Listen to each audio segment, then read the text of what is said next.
I'm back! Okay. Hello.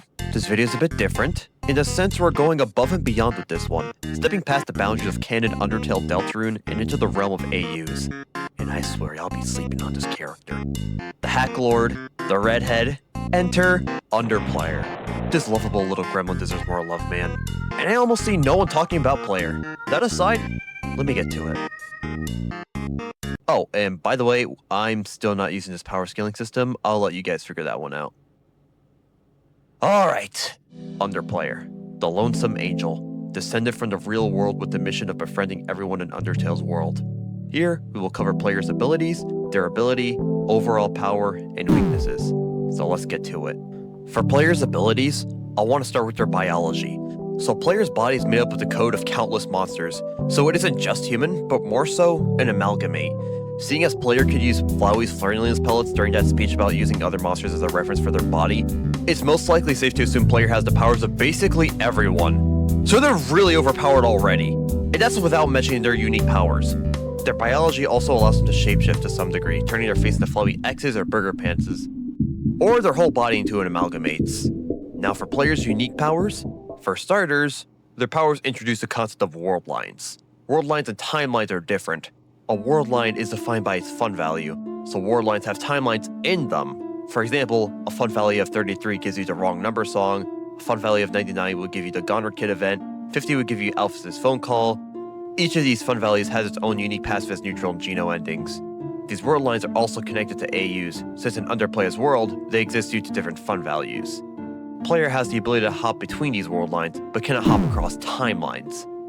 I really hope I'm explaining this properly.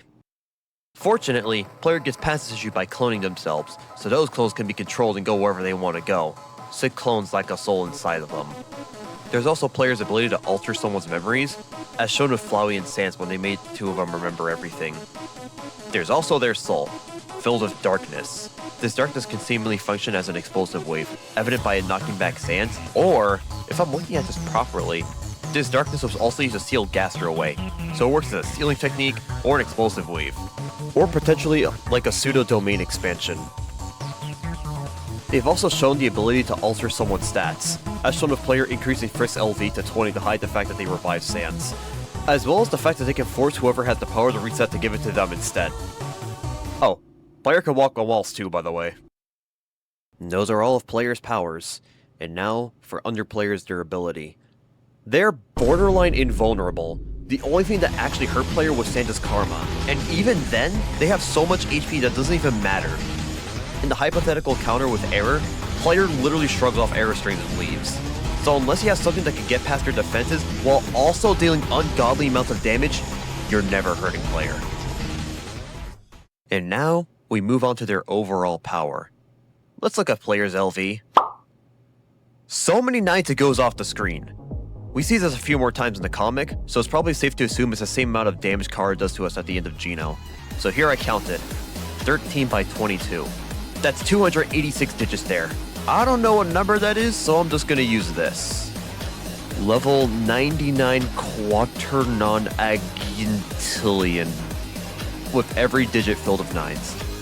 And seeing as you gain +2 attack, +4 HP for every 1 LV, and +1 defense for every 4 LV, I'm gonna do some faulty math real quick. I don't think I'm right at all here, so just bear with me. A rough estimate of player stats would be 9 octoginta trecentillion HP, 198 novem octoginta centillion attack, 249 duo vigintillion defense. You've probably never heard these numbers a day in your life before. Now, look. I don't like using this power scaling system thing, but I'm genuinely curious now. So I got a request for all the power scalers watching this video.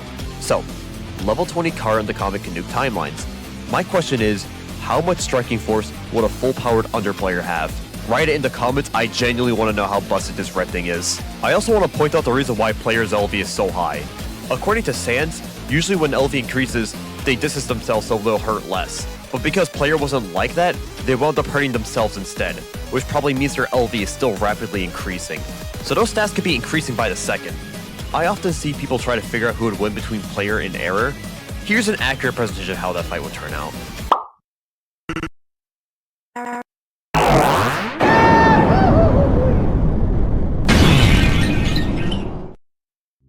now, finally, players' weaknesses.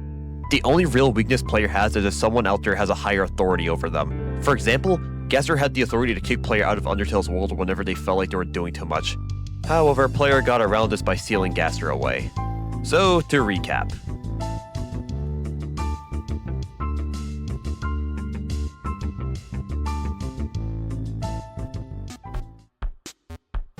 Wow.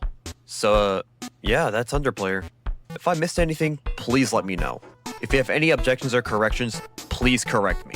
I'm sure you've heard this in a community post already, but if you haven't, Clover vs. Kara is on paused, so I can get other videos out to keep you guys fed until the big one drops. That's all. Stay tuned. Take care.